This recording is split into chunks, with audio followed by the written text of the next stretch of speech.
Welcome the students of 10th class. बच्चों, आज मैं आपके सामने एक नया चैप्टर लेकर आ रहा हूं और वो है बच्चों चैप्टर सर्कल, जो आपकी बुक में 10th चैप्टर है और आपके सिलेबस में इसमें से बच्चों 5 मार्क्स का पेपर आएगा। क्योंकि जो ज्योमेट्रिकल पोर्शन उसमें बच्चों 3 चीज़ें हैं, एक है ट्राइंगल और एक है सर्कल और उसके साथ है बच्चों आगे एक और चैप्टर है सर्कल में। 3 चैप्टर है ये ज्योमेट्री में, ज्योमेट्रिकल कंस्ट्रक्शन। तो बच्चों सर्कल जो है वो 5 मार्क्स का आएगा और इस सर्कल के चैप्टर में बच्चों सिर्फ एक एक्सरसाइज है, सिर्फ एक एक्सरसाइज है और जिसमें से आपको 5 मार्क्स का पेपर आएगा। वैसे तो 2 है लेकिन पहली एक्सरसाइज में तो वो 2 ही क्वेश्चन, दोनों ऑब्जेक्टिव टाइप्स हैं बच्चों। तो पहले हम सर्कल की थोड़ी सी इंट्रोडक्शन करते हैं। बच्चों सर्कल किसको कहते हैं, ये मैंने एक सर्कल यहां ड्रा किया है और अगर आप सर्कल की डेफिनेशन कहेंगे तो circle is a set of point और collection of point which are equidistant from a fixed point. Set of point, ये जो है सेट ऑफ पॉइंट है या collection of point which is equidistant from a fixed point. बच्चों अब 3 चीज है, एक है set of point. Set of point बच्चों ये है जिसको हम सर्कल कहते हैं, ठीक है बच्चों। फिक्स्ड पॉइंट बच्चों ये सर्कल का, और जो बच्चों इक्वी डिस्टेंट है या फिक्स डिस्टेंस है वो बच्चों ये वाला डिस्टेंस है कि यानी ये डिस्टेंस यहां से सेंटर से सर्कल का डिस्टेंस या यहां से सेंटर सर्कल का डिस्टेंस या यहां से सेंटर से सर्कल का डिस्टेंस, जहां भी आप सेंटर से सर्कल का डिस्टेंस देखेंगे वो सेम हो और उसी डिस्टेंस को हम बच्चों बोलते हैं radius. Clear? So distance between centre and circle is called radius और in the language of circle हम उसको कहते हैं फिक्स डिस्टेंस। अब बच्चों जो ही हम सर्कल का चैप्टर पढ़ते हैं तो सर्कल के रिलेटेड कुछ अलग सी टर्मिनोलॉजी है और जब तक हम वो टर्मिनोलॉजी नहीं समझेंगे तब तक सर्कल के क्वेश्चंस को करना, सर्कल के ऑब्जेक्टिव्स को करना बहुत मुश्किल है। बच्चों टर्मिनोलॉजी क्या है, चलिए बच्चों मैंने यहाँ सर्कल ड्रा किया है और बच्चों ये मैंने यहां देख रहे हो आप कि ए से बी तक एक लाइन, पी से क्यू तक एक लाइन, आर से एस तक एक लाइन। ठीक है बच्चों, मैंने ये रैकेट आपके सामने रखा है। ये एग्जैक्ट सर्कल तो नहीं है, ये ओवल शेप में, लेकिन फिर भी हम इसको सर्कल मानकर चल सकते हैं। बच्चों ये जो कड़ा है ये राउंड, इसको हम कहते हैं सर्कल। जो बच्चों यहां ये सर्कल है। क्लियर? अब आप देख सकते हैं बच्चों यहां मैंने सर्कल के बीच में लाइन है और यहां वायर्स ड्रा की हुई है। देखो बच्चों एक वायर यहां से यहां तक, आप देख सकते हैं कि ये सर्कल के एक एंड से दूसरे एंड तक है और ये जितनी भी वायर, चाहे वो हॉरिजॉन्टल वायर हैं या वो वर्टिकल वायर, वो सारी सर्कल के एक एंड से दूसरे, इनको बच्चों बोलते हैं chords. So a line whose both end points are on the circle, जैसे पहली लाइन है, एक एंड पॉइंट यहां, एक एंड पॉइंट यहां है, या किसी भी कॉर्ड को आप ले लो, यहां एक एंड पॉइंट, यहां एक पॉइंट, उसको हम बच्चों हम बोलते हैं कॉर्ड। इसका मतलब यहां ए बी, ए से बी तक, पी से क्यू तक, आर से एस तक, ये सारी की सारी क्या है बच्चों कॉर्ड्स। हो गया कि सर्कल के अंदर जो भी लाइन ड्रा की है अगर उन लाइन का एंड पॉइंट सर्कल पर हो तो उनको हम कॉर्ड्स। अब आप बच्चों देख सकते हैं कि ये जो कार्ड है, ये वाली कार्ड जिस ऊपर मैं उंगली चला रहा हूं, आप देखते हैं कि ये जो कार्ड है ये इस सर्कल को बराबर 2 सेमी सर्कल में डिवाइड करिए। एक सेमी सर्कल ऊपर और एक सेमी सर्कल नीचे, और आप देख सकते हैं ये सबसे लंबी कार्ड है। तो बच्चों ऐसी कार्ड जो सबसे लंबी कार्ड हो और सर्कल को 2 इक्वल पार्ट्स में डिवाइड, उसको बच्चों बोलते हैं सेमी सर्कल या हम उसको बोलते हैं डायामीटर। तो बच्चों यहां ये जो लाइन है आर से एस तक, जो सर्कल को 2 पार्ट्स में, और ये वो कार्ड है जो सर्कल के सेंटर के ऊपर से जा रही है। The card that passes the center of a circle is called diameter, or the card that divides a circle in 2 equal hollows is called a diameter. अब बच्चों आप यहाँ वर्टिकली भी आप देख सकते हैं कि ये जो लाइन जिस पर मैं उंगली चला रहा हूं ये भी सबसे लंबी कार्ड वर्टिकल है ना बच्चों। तो इसको भी हम क्या कहेंगे बच्चों, डायमीटर ऑफ द सर्कल। अब अगर बच्चों मैं सेंटर पे जाऊं, यहां जैसे मैंने उंगली रखी तो यहां से ऊपर को ये कार्ड सेंटर से लेकर यहां तक, अगर मैं इसमें ये पेन डाल दूं, ये बच्चों मैंने सेंटर रख दिया इसका, और यहां से ऊपर जो ऊपर कार्ड जा रही है सर्कल तक, इसको बच्चों कहेंगे रेडियस। इसी तरह से ये जो कार्ड इधर जा रही है, यहां लाइन जा रही है, उसको हम क्या कहेंगे, रेडियस। यानी एक डायमीटर में 2 रेडियस होते हैं। क्लियर? या twice of radius is called diameter. ठीक है बच्चों, अब आपको सर्कल क्लियर हुआ, कार्ड्स क्लियर हुई, डायमीटर क्लियर हुआ। क्लियर बच्चों? अब आ जाते हैं हम आर्क पर। देखिए बच्चों, यहां मैंने क्या लिखा है कि ये मैंने आधा सेमी सर्कल यानी आधा सर्कल मैंने ड्रा किया यहां, इसको बच्चों कहते हैं आर्क। ये है बच्चों आर्क। या अगर मैं ऐसे भी मैं सर्कल ड्रा करने चला हूं, ये मैंने इतना ही ड्रा किया, ये भी क्या है बच्चों? एक आर्क है। अगर हम इसको लेते हैं तो बच्चों अगर मैं इस उंगली से इस उंगली तक देखूं तो ये जो बच्चों है ये सर्कल का एक हिस्सा है और इसको हम क्या कहेंगे बच्चों? Arc of the circle. Clear बच्चों? और ये जो मेरी 2 उंगलियां हैं, इन 2 उंगलियों को जो वायर जोड़ जो कार्ड जोड़ है वो कार्ड बच्चों ये है। और इससे ऊपर वाला जो पोर्शन पूरा बचा जिसमें सर्कल का इंटीरियर भी आया और आर्क भी आई, ये बच्चों ये वाली कार्ड, ये पोर्शन जो बच्चों है इसको हम क्या कहेंगे? Segment of the circle. Clear बच्चों? अब हम बच्चों बोर्ड पर आ जाते हैं। देखिए बच्चों, सबसे पहले जो ही हम कहीं सर्कल ड्रा करते हैं, जैसे मैं यहां एक और सर्कल ड्रा कर रहा हूं, छोटा सा सर्कल, ये बच्चों मैंने सर्कल ड्रा किया। अब क्या हुआ कि कुछ पोर्शन सर्कल के अंदर आया, उसको हम कहेंगे इंटीरियर ऑफ द सर्कल। कुछ बच्चों सर्कल के बाहर रहा, जिसको कहेंगे एक्सटीरियर। और ये जो बच्चों ब्लैक लाइन है, ये ब्लैक लाइन को हम क्या कहते हैं बच्चों? सर्कल। और इस पूरी लेंथ को यानी इस पॉइंट से राउंड करके वापस जब मैं इस पॉइंट पे आ जाऊं, इस लेंथ को हम बच्चों बोलते हैं पेरीमीटर ऑफ द सर्कल या सरकमफ्रेंस ऑफ द सर्कल। और जो बच्चों इंटीरियर इसका रहा, इसको हम क्या बोलते हैं? एरिया ऑफ द सर्कल या इंटीरियर ऑफ द सर्कल। तो बच्चों ये जो ब्लैक लाइन है इसकी पूरी लेंथ को हम बोलते हैं सरकमफ्रेंस या बाउंड्री या पेरीमीटर ऑफ अ सर्कल। तो अब देखिए बच्चों, इंटीरियर आपको क्लियर हुआ, एक्सटीरियर। तो जब भी हम सर्कल कहीं ड्रा करेंगे व्हाइट बोर्ड पर कहीं, तो उसके 3 पार्ट्स हो जाते हैं। एक्सटीरियर, मेरा हाथ एक्सटीरियर में है, मेरी उंगली इंटीरियर में है और मेरी उंगली इस वक्त ऑन द सर्कल है। उसके बाद बच्चों वो लाइन सेगमेंट जो सर्कल के एक एंड पॉइंट से निकलकर दूसरे एंड पॉइंट पर जाती है, वो बच्चों कहलाती है कार्ड्स। और बच्चों देखो यहां मैंने कार्ड, आर्क। तो circle, a piece of a circle, a portion of a circle is called an arc. तो बच्चों इसको हम कहेंगे यहां ए से लेकर बी तक, हम इसको क्या कहेंगे? This is a part of a line, हम इसको कहते हैं लाइन सेगमेंट। और ये बच्चों this is a part of a circle और this is a part of a circle, so it is called an arc. ठीक है बच्चों? अब आ जाते हैं यहां। देखिए बच्चों, ये मैंने कार्ड ड्रा की और इस कार्ड ने क्या किया? सर्कल के 2 पार्ट्स किए, इक्वल पार्ट्स नहीं किए हैं, बल्कि ये नीचे वाला छोटा पार्ट है इसको हम कहेंगे माइनर सेगमेंट और ऊपर वाला बड़ा पार्ट इसको हम कहेंगे मेजर सेगमेंट।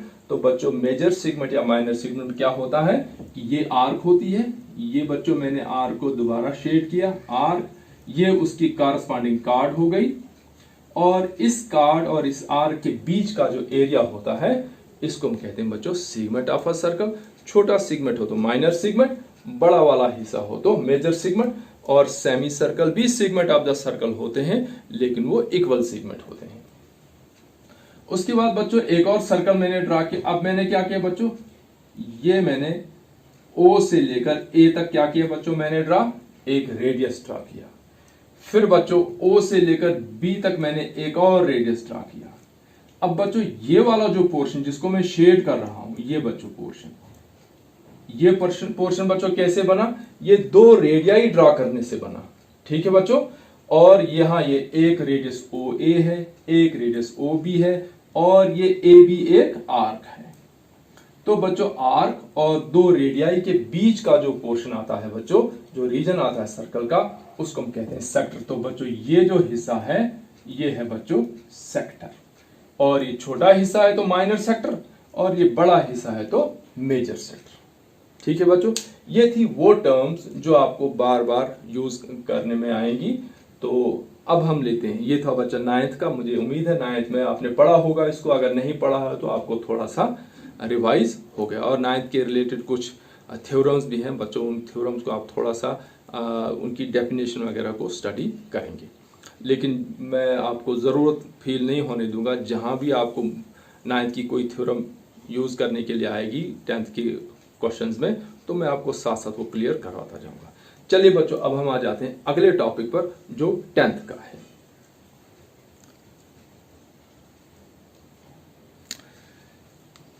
चलिए तो बच्चों, मैंने 3 सर्कल ड्रा किए और 10th का जो चैप्टर है वो बेसिकली बच्चों एक ही कॉन्सेप्ट पर बेस है कि सर्कल एंड अ लाइन।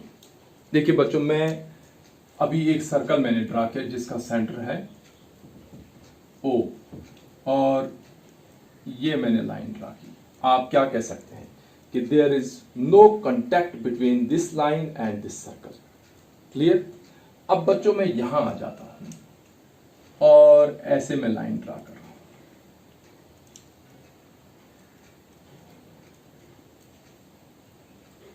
अब क्या हो रहा है बच्चों कि this line and this circle comes in contact at point, मान लो मैं इसका नाम रखता हूं A, इसका सेंटर हम रखते हैं M।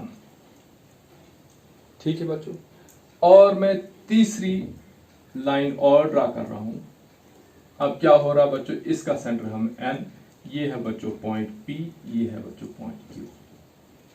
क्या हो रहा है बच्चों कि पहली जो फिगर है कि ये लाइन इस सर्कल के साथ कहीं कोई इंटरसेक्शन नहीं कर रही है, नॉन इंटरसेक्शन, नो इंटरसेक्शन। बच्चों जब हम दूसरी लाइन पे आ जाते हैं, this line intersect the circle at 1 point या this line touches the circle at 1 point, ऐसी सिचुएशन में जो लाइन सर्कल को एक जगह टच करके निकलती है उसको हम बोलते हैं टेंजेंट टू अ सर्कल। बच्चों हम टेंजेंट टू अ सर्कल को एक बार फिर देख लें कि बच्चों ये मैंने सर्कल ड्रा किया और यहां से एक लाइन आ रही है जो सर्कल को यहां टच करके जा रही है पॉइंट P पर, ये सर्कल का सेंटर।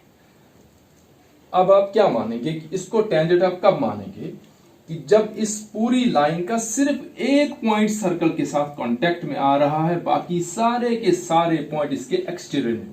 बच्चों ये पॉइंट Q है, आप बताएंगे मुझे ये पॉइंट Q सर्कल के इंटीरियर में है या एक्सटीरियर में है? एक्सटीरियर में है। ये बच्चों पॉइंट यहां है N, तो पॉइंट N कहां है बच्चों? एक्सटीरियर में है। तो टेंजेंट की डेफिनेशन में आप लिखेंगे कि tangent is a line that touches or intersects a circle exactly at 1 point. All the other points on the tangent are in the exterior of the circle. तो सिर्फ एक पॉइंट जो सर्कल के साथ टच करता है किसी लाइन का, उस लाइन को हम टेंजेंट कहेंगे, और उस लाइन के जितने भी बाकी पॉइंट्स वो सर्कल के एक्सटीरियर में होते हैं। ठीक है बच्चों, तो हम जो इस चैप्टर में पढ़ेंगे वो सारा का सारा हम इसी पर पढ़ेंगे कि टेंजेंट जो है वो सर्कल के साथ किस किस सिचुएशन में कौन कौन सी प्रॉब्लम बनाता है और उन प्रॉब्लम्स का सॉल्यूशन क्या है।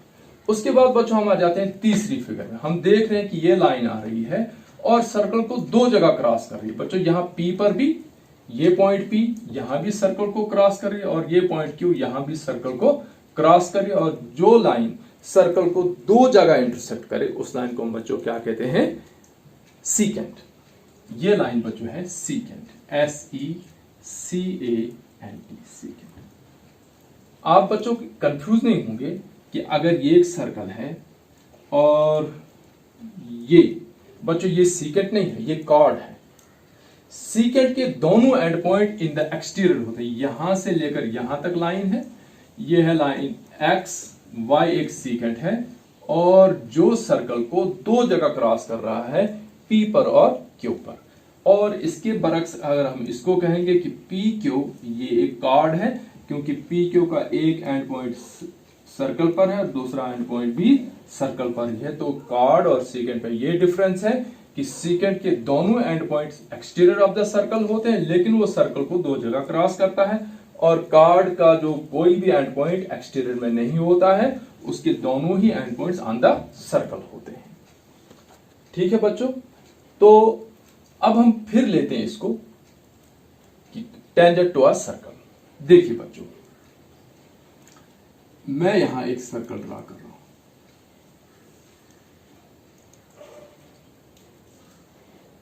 और यहां बच्चों मैंने एक पॉइंट ले लिया P। आप मुझे बताएंगे बच्चों इस P के ऊपर से कितने टेंजेंट पास हो सकते हैं। हमने अभी पढ़ा कि टेंजेंट सर्कल को एक ही जगह टच करता है, इसका मतलब यहां से जो टेंजेंट निकलेगा वो एक ही निकलेगा। दूसरा टेंजेंट जो भी अगर मैं यहां से लाने की कोशिश करूं बच्चों सर्कल के इंटीरियर में जाता है, वो टेंजेंट नहीं होगा। यहां से लाने की कोशिश करूं वो भी सर्कल के इंटीरियर, तो at a point there is one and only one tangent to a circle. ठीक है बच्चों। उसके बाद आपकी जो बुक है उसमें जो एक्सरसाइज 10.1 है बच्चों, तो उसका जो पहला क्वेश्चन है, for every from every point of a circle we can how many tangents can be drawn to a circle, यानी how many tangents can be drawn to a circle. तो कितने, एक पॉइंट पर तो एक ही होगा, लेकिन ऐसे हम सर्कल पर कितने टेंजेंट ड्रा कर सकते हैं बच्चों, इनफाइनाइट। क्योंकि what is circle, circle is a collection of point, circle is a set of point, और हर पॉइंट पर हम एक लाइन ड्रा कर सकते हैं। तो एक सर्कल पर इनफाइनाइट टेंजेंट ड्रा हो सकते हैं, लेकिन एक पॉइंट पर एक ही टेंजेंट ड्रा होगा। तो सर्कल पर इंडेफिनिट पॉइंट्स होते हैं, इसलिए सर्कल जो है वो सर्कल पर इंडेफिनिट टेंजेंट होंगे। ठीक है बच्चों। अब हम बच्चों एक और सर्कल यहां लेते हैं। ये बच्चों मैंने एक टेंजेंट ड्रा किया, ठीक है। अब बच्चों इसके पैरेलल कितने टेंजेंट ड्रा हो सकते हैं। अगर मैं बच्चों यहां से टेंजेंट ड्रा करूं, क्या ये इसके पैरेलल है, नहीं, ये इंटरसेक्ट होगा। तो बच्चों there are only 2 parallel tangents in a circle. बच्चों ये तो पैरेलल है लेकिन ये टेंजेंट नहीं ना है, तो पैरेलल टेंजेंट सर्कल पर हम 2 ही ड्रा कर सकते हैं एट वन टाइम, ऐसे, यानी ये A B parallel to C D. या अगर बच्चों हमारे पास ऐसे सर्कल है तो एक टेंजेंट यहां से जाएगा, एक टेंजेंट यहां से जाएगा और एक टेंजेंट यहां से जाएगा। At one time there are only 2 parallel tangents to a circle. अब आप कहेंगे सर ऐसे भी तो हम ड्रा कर सकते, लेकिन ये तो यहां तो इंटरसेक्ट हो गए ना, ऐसे आप ड्रा करें यहां तो इंटरसेक्ट हो गए ना। तो वन टाइम में, एक टाइम में आप सिर्फ 2 ही पैरेलल टेंजेंट जो है वो सर्कल पर ड्रा कर सकते हो। ठीक है बच्चों। उसके बाद बच्चों आपकी जो एक्सरसाइज 10.1 है उसमें जो क्वेश्चन है बच्चों कि देखिए बच्चों ये एक सर्कल है,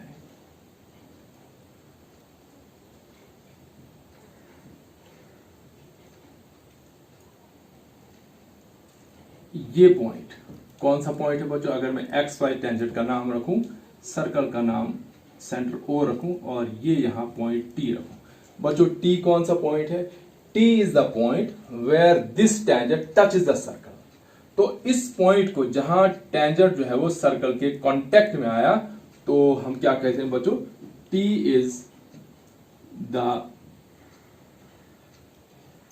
point of contact. What is called point of contact? The point where a tangent touches the circle is called point of contact. अब बच्चों एक इंपॉर्टेंट चीज जो आपने हमेशा याद रखनी, और जितने भी क्वेश्चन हैं सर्कल का एक एक क्वेश्चन जो है आपको ये बात बार बार पूछेगा। क्या पूछेगा कि देखो बच्चों ये जो टेंजेंट है, जब मैं इस टी से एक लाइन कहां ला रहा हूं, ओ पर ला रहा हूं, तो बच्चों टी ओ क्या बन गया, रेडियस बन गया। लेकिन ये रेडियस बच्चों निकला कहां से, ये रेडियस बच्चों पॉइंट ऑफ कांटेक्ट से निकला। क्लियर बच्चों। इसका मतलब ये हुआ कि जो बात आपने ध्यान में रखनी है कि जब पॉइंट ऑफ कांटेक्ट से कोई रेडियस निकलता है वो टेंजेंट के साथ हमेशा 90 का एंगल बनाता है। ये एंगल 90 होगा और इधर से एंगल भी 90। हम कह सकते हैं कि OT is perpendicular to XY, या हम कह सकते हैं कि XY is perpendicular to OT। अगर चाहे बच्चों यहां टेंजेंट है और पॉइंट ऑफ कांटेक्ट बच्चों यहां है, मान लो इसको मैं नाम रखता हूं P, P is point of contact और ये है MN है टेंजेंट। अब बच्चों पॉइंट ऑफ कांटेक्ट कौन है, P। तो ध्यान आपने रखना कि अगर P से रेडियस निकला, जैसे यहां P से रेडियस निकला, इसका मतलब ये एंगल जो है एंगल NPO जो होगा 90 डिग्री होगा, या इसी तरह से एंगल OPM ये भी 90 डिग्री का होगा। बच्चों ध्यान रखना कि radius drawn through the point of contact of a tangent is perpendicular to the tangent, या tangent is perpendicular to the radius drawn through the point of contact. ये बच्चों इंपॉर्टेंट थ्योरम है, ये हम करेंगे, इसका प्रूफ भी हम करेंगे, क्योंकि आपकी बुक में इस चैप्टर में टोटल 3 थ्योरम्स हैं। मैं 3 की 3 थ्योरम कराऊंगा। आपके एग्जाम में थ्योरम आ सकती है या कोई क्वेश्चन आ सकता है, लेकिन बच्चों थ्योरम प्रूफ तो बाद में, लेकिन एक बात आपके दिमाग में रहनी चाहिए कि जब भी पॉइंट ऑफ कांटेक्ट से कोई रेडियस निकलता है वो हमेशा टेंजेंट के साथ 90 डिग्री का एंगल बनाता है, और हम इस थ्योरम को कहते हैं कि tangent is perpendicular to the radius. Tangent is perpendicular to the radius, किस रेडियस के साथ? Drawn through the point of contact. ठीक है बच्चों, और भी चीजें बच्चों आ जाती हैं जो आपने थोड़ा दिमाग लगाकर मुझे बताएंगे अभी। जैसे बच्चों मैं यहां एक सर्कल ड्रा कर रहा हूं, और बच्चों ये मैं यहां एक टेंजेंट भी ड्रा कर रहा हूं, ये पॉइंट आया सर्कल का सेंटर O, ये बच्चों है P। अब मैं यहां O से लेकर P तक एक लाइन ड्रा कर रहा हूं। ठीक है बच्चों, तो आप क्या कहेंगे अगर मैं इसका नाम रखूं AB, एक लाइन है, टेंजेंट है, और जो P पर सर्कल को इंटरसेक्ट कर रही है, तो बच्चों एंगल OPB ये कौन सा होगा बच्चों? 90 का एंगल। अगर बच्चों मैं OB को ड्रॉ करूं, ज्वाइन करूं, तो आप क्या कहेंगे कि OPB एक राइट ट्रायंगल बन गई। जो ही ये राइट ट्रायंगल बन गई तो आप बच्चों हजारों क्वेश्चन का आंसर दे सकते हैं। क्यों? क्योंकि आप यहां पाइथागोरस थ्योरम अप्लाई कर सकते हैं, आप यहां ट्रिग्नोमेट्री अप्लाई कर सकते हैं। तो जो ही आपके पास टेंजेंट आ गया, टेंजेंट ने 90 का एंगल बनाया रेडियस पर और राइट ट्रायंगल बन गई, तो अगर आपके पास ये साइड दी, मान लो ये आपकी साइड दी है आपकी 12, ठीक है बच्चों, ये मान लो आपके पास दी है 13, तो आप इसको निकाल सकते हो पाइथागोरस थ्योरम से। यानी आप सर्कल का रेडियस निकाल सकते हो, टेंजेंट की लेंथ निकाल सकते हो, हाइपोटेन्यूज निकाल सकते हो। क्यों? क्योंकि राइट ट्रायंगल पर आपको बच्चों पूरा कंट्रोल है। आप पाइथागोरस थ्योरम अप्लाई कर सकते हैं, ट्रिग्नोमेट्री अप्लाई कर सकते हैं, साइन कॉस टैन आप राइट ट्रायंगल पर आसानी से दिखा सकते हैं। तो बच्चों टेंजेंट से आप कहां पहुंच गए? जो ही आप टेंजेंट ने रेडियस के साथ 90 का एंगल बन गया, राइट ट्रायंगल बने, राइट ट्रायंगल बन गई, तो आप हजारों क्वेश्चंस का आंसर दे सकते हैं, चाहे वो ट्रिग्नोमेट्री में से हो, चाहे वो पाइथागोरस थ्योरम से हो या ट्रायंगल से हो। ठीक है बच्चों, तो तीसरा इंपॉर्टेंट पॉइंट बच्चों आ जाता है length of tangent. Length of tangent बच्चों, लेंथ ऑफ टेंजेंट, अगर मैं आपको यहां कहूं कि टेंजेंट की लेंथ 12 सेंटीमीटर, तो आप क्या कहेंगे कि AB 12 सेंटीमीटर है, PB 12 सेंटीमीटर। ये बच्चों PB 12 सेंटीमीटर है। Length of tangent is measured from point of contact, चाहे फिर A की तरफ जाएं, चाहे फिर आप B की तरफ जाएं, लेकिन लेंथ ऑफ टेंजेंट जो है वो पॉइंट ऑफ कांटेक्ट से टेंजेंट के एंड तक जाती है। तो इधर होगा 12, और मान लो इधर अलग से इसकी लेंथ निकलेगी, मान लो ये 7 है। ठीक है बच्चों, तो आज का कल हम करेंगे बच्चों एक्सरसाइज 10.2, ठीक है, और 10.1 में बच्चों ऑब्जेक्टिव टाइप है, आप उसको खुद से देखेंगे और मुझे कमेंट्स में बताएंगे कि क्या 10.1 के आपसे सारे क्वेश्चन निकले या नहीं। अगर नहीं निकलते एक बार वीडियो को फिर से वॉच करो। वीडियो को जब आप बार बार देखेंगे तो आप एक्सरसाइज 10.1 के एक एक क्वेश्चन को आसानी से कर सकेंगे। तो बच्चों आज हम इतना ही, और अगली वीडियो में हम एक्सरसाइज 10.2 करेंगे। लेकिन अगर आपको 10.1 से कोई क्वेश्चन रहता है आप मुझे कमेंट्स में बताएंगे, वो क्वेश्चन भी मैं आपके लिए कर दूंगा। So thanks for watching.